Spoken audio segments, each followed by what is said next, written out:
Pagbasa mula sa aklat ni Propeta Ezekiel. Ezekiel, anak ng tao, pakinggan mo ang sinasabi ko sa iyo. Huwag kang tutulad sa kanila na naghimagsik sa akin. Ngumanga ka, kainin mo ito. Nang ako'y tumingala, may isang kamay na nag-abot sa akin ng isang kasulatan. Inidadlad ito at nabasa ko sa magkabila ang mga panaghoy, pagdadalamhati at paghihirap. Sinabi pa sa akin, kainin mo ang aklat na ito. Pagkatapos, magpahayag ka sa sambahayan ni Israel. Ngumanga ako upang kanin ang aklat. Sinabi niya sa akin, kainin mo ito at magpakabusog ka. Kinain ko nga ang aklat. Sa aking panlasa, ito'y kasintamis ng pulot bukyutan. Sinabi niya sa akin, Ezekiel, anak ng tao, pumunta ka sa sambayan ng Israel at sabihin mo ang ipinapasabi ko sa iyo.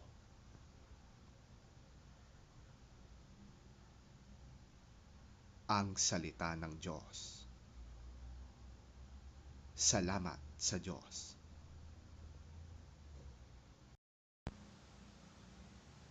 Ang mabuting balita ng Panginoon ayon kay San Mateo. Papuri sa iyo, Panginoon. Nang mga sandaling yon, lumapit kay Jesus ang mga alagad at nagtanong, sino po ang pinakadakila sa kaharian ng langit? Tumawag si Jesus ng isang bata, pinatayo sa harap nila at sinabi, tandaan ninyo, kapag hindi kayo nagbago at naging katulad ng mga bata, hinding-hindi kayo makakapasok sa kaharian ng langit. Ang sinumang nagpapakababa na gaya ng batang ito ay siyang pinakadakila sa kaharian ng langit. Ang sinumang tumatanggap sa isang batang katulad nito, alang-alang sa akin, ako ang kanyang tinatanggap.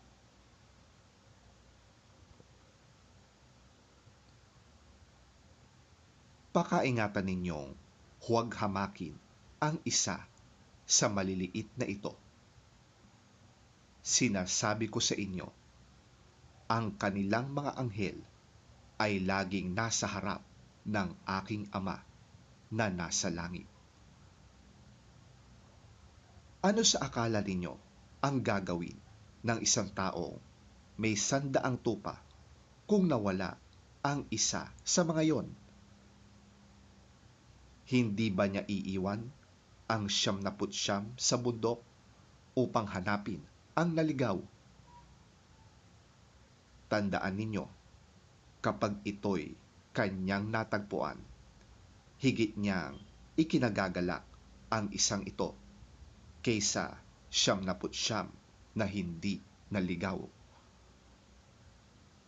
Gayon din naman, ayaw ng inyong Ama na nasa langit na mapahamak ang isa sa maliliit na ito.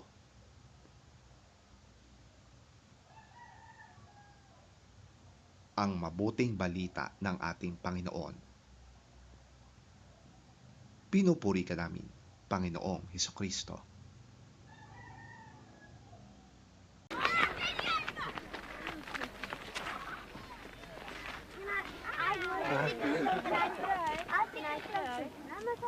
At that time, the disciples came to Jesus and asked, Who's the greatest in the kingdom of heaven?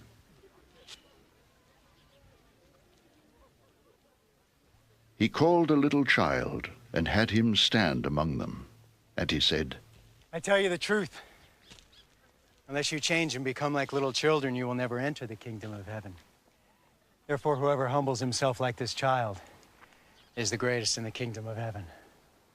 And whoever welcomes a little child like this in my name welcomes me.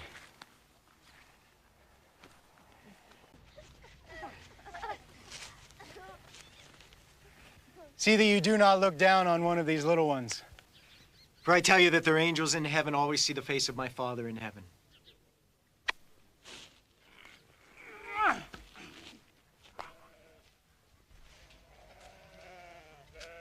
What do you think?